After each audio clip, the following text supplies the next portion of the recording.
मुझे परवेज़ इलाही साहब दुआए खैर करके पीटीए की तरफ ना जाते तो आज वो करप्ट भी ना होते। नहीं 100% करप्ट होते परवेज़ इलाही साहब। गवर्नमेंट में भी करप्ट होते। बिल्कुल होते परवेज़। करप्ट शख्स को क्यों गवर्नमेंट ऑफर कर रही है? तब हमें सियासी तौर पे सूट करता था, हमने बिल्कुल उनसे एक सियासत की है, बिल्कुल की है। सियासी फायदों के लिए आपको करप्ट को अगर ऑफर करना पड़े। हाँ परवेज़ इलाही साहब के घर जो रात ऑपरेशन किया गया, ये कौन करवा रहा है? ये गवर्नमेंट करवा रही है या कोई और लोग हैं पीछे? पंजाब की एंटी करप्शन को मतलूब है, अरबों रुपया उन्होंने। लोगों को इस तरह नहीं बुलाया जा रहा था। नहीं, हमें तो फेंटी लगाई जा रही थी ना। चादर चार दीवारी का चादर चार दीवारी, एक बेटी को बाप के सामने आप गिरफ्तार करें, अल्लाह ताला किसी पे ये वक्त ना लाए। मैं भी 2 महीने भुगता है। रोज़ ही कोई ऑडियो आ जाती है और ख़ास तौर पे ऐसे मौके पर आती है जब कोई पीटीए के हक में कोई फैसला आ जाए या कोई इस तरह का मामला हो जाए। ये हुकूमती मशीनरी का क्या इस्तेमाल कर रहे हैं आप लोग? देखिए, मेरा ख्याल है ये हुकूमती मशीनरी का इस्तेमाल नहीं है। मैंने जो सोशल मीडिया पे देखा है वो इंडिबल नामी एक अकाउंट है, जहाँ से कोई हैकर है या क्या सिस्टम है।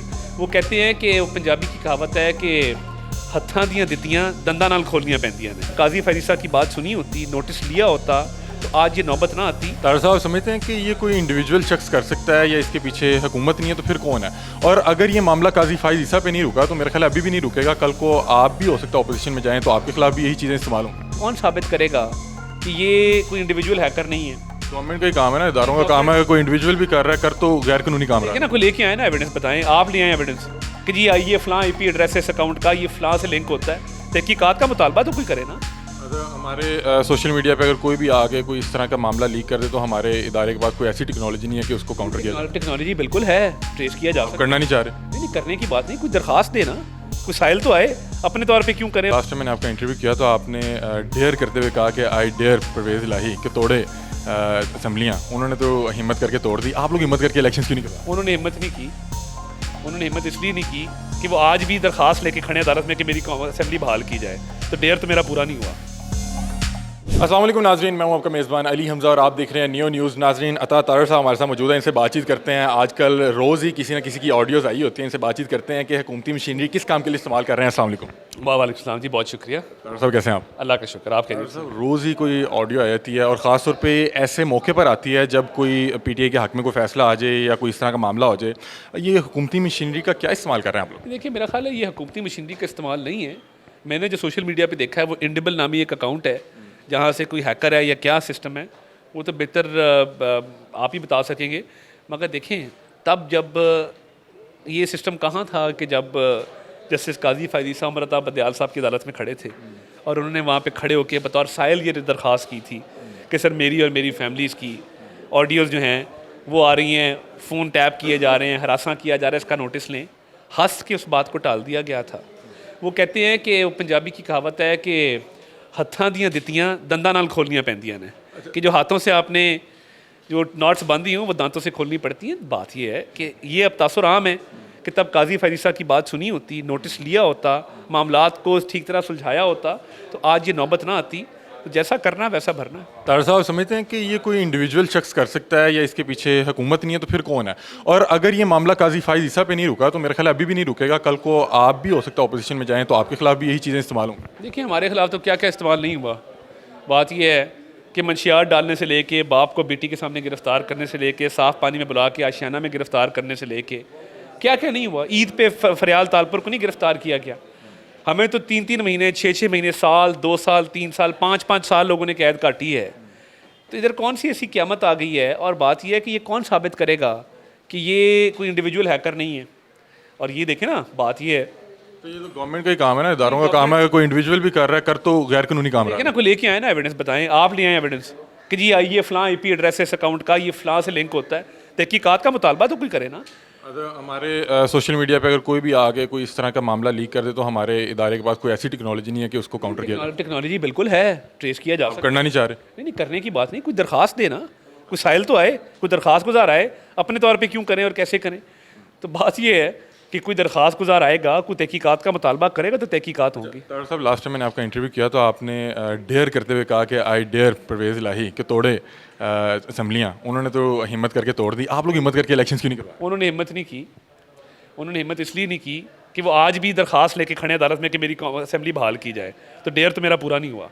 तो वो आप इलेक्शन नहीं करा रहे तो जाहिर बात है कह रहे हैं कि 3 माह से ऊपर अगर जा रहा है तो फिर निगरान सेटअप ऐसे ख़त्म हो जाता है। देखिए, मैं आपको एक चीज़ क्लियर कर दूँ, पंजाब क्यों टारगेट है?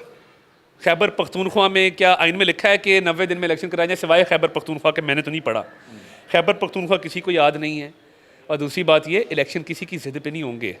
अगर बात ये जो आप कर रहे हैं शुरू होगी ना 90 दिन की, तो ये 63A की तशरीह से शुरू होगी कि जब हमारी हुकूमत, जो तासर है लोग बात कर रहे हैं कि अदलिया ने हमारी हुकूमत तोड़ी, हमजा शहबाज पे गलत 63A की तशरीह की, लोगों को डीसीट भी किया, उनके वोट गिनती में शुमार भी नहीं किए, उनको घर भेज दिया और इमरान खान की हुकूमत पंजाब में कायम करके उसके हवाले की गई, फिर असेंबली तोड़वाई गई, फिर अब इलेक्शन का मुतालबा किया जा रहा है। तो अगर ये बात करनी है तो ये 63A से शुरू करें, मामलात को वहीं पे बहाल करें और फिर आगे बात चलाएं। धौंस धांधली से आइन की गलत तशरीह करके किसी एक पार्टी को पंजाब हुकूमत दे के उससे असेंबली तोड़वा के ज़बरदस्ती सिर्फ एक सूबे में इलेक्शन का मुतालबा पाकिस्तान के लिए नुकसानदेह होगा, बलूचिस्तान और सिंध का इस्तेसाल होगा और KPK का भी इस्तेसाल होगा। तो इसलिए ये 90 दिन में इलेक्शन का मुतालबा एक गैर आइनी मुतालबा है। तार साहब, ये क्यों तासर पाया जा रहा है अवाम में कि शायद जैसे पाकिस्तान मुस्लिम लीग नून इलेक्शन से भाग रही है? नहीं, हम तो आज भी तैयार हैं, कल इलेक्शन करवा लें, मगर कह रहे हैं शायद ये मेरा फेम तोड़ना चाह रहे हैं, मुझे इफेक्ट करना चाह रहे हैं। तो देखिए, फ़िरका इमरानिया की जो असलियत है वो आपके सामने है।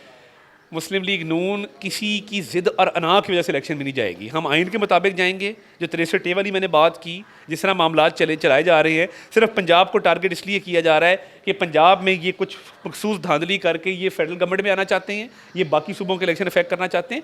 तो इलेक्शन होंगे आइन और कानून के मुताबिक, इमरान खान की ज़िद के मुताबिक कल या परसों नहीं होंगे। सर, परवेज़ इलाही साहब के घर जो रात ऑपरेशन किया गया, मतलब कि एक साबिक वज़ीर आला हैं, स्पीकर असम्बली भी रह चुके हुए हैं, मतलब जिस तरह से वहाँ पे ऑपरेशन किया गया, ये कौन करवा रहा है? ये गवर्नमेंट करवा रही है या कोई और लोग हैं पीछे? पंजाब की एंटी करप्शन को मतलूब हैं, अरबों रुपया उन्होंने। लोगों को इस तरह नहीं बुलाया जा रहा था। नहीं, हमें तो फेंटी लगाई जा रही थी ना, हमें तो बाकायदा चादर चार दीवारी का चादर चार दीवारी।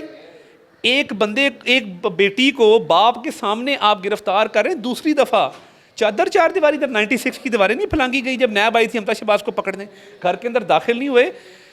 मसला ये है, हर किसी का एक अपना हौसला है, अल्लाह ताला किसी पे ये वक्त ना लाए। मैं भी 2 महीने भुगता है। जब ये मेरे पे परवेज़ साहब ने पर्चे दिए थे, मैं उसकी बात नहीं करना चाहता, मेरी चची पे दिए, हमारे उस घर में ये एंटर हुए। मैं क्या आपको बताऊं, हम रोते नहीं हैं, हम चीखे नहीं मारते, हम धाड़े नहीं मारते, हम मजलूम कार्ड जेब से निकाल के लोगों को नहीं दिखाते। हमने आहा चीमा के बच्चों से जाके पूछे, 3-3 साल लोगों ने कैदें काटी हैं। इधर फवाद चौधरी के 2 दिन में आंसू निकल आए हैं, रात भर मजलूमियत का प्रचार किया जा रहा है। जिनके परवेज़ इलाही साहब दुआए खैर करके PTI की तरफ ना जाते तो आज वो करप्ट भी ना होते।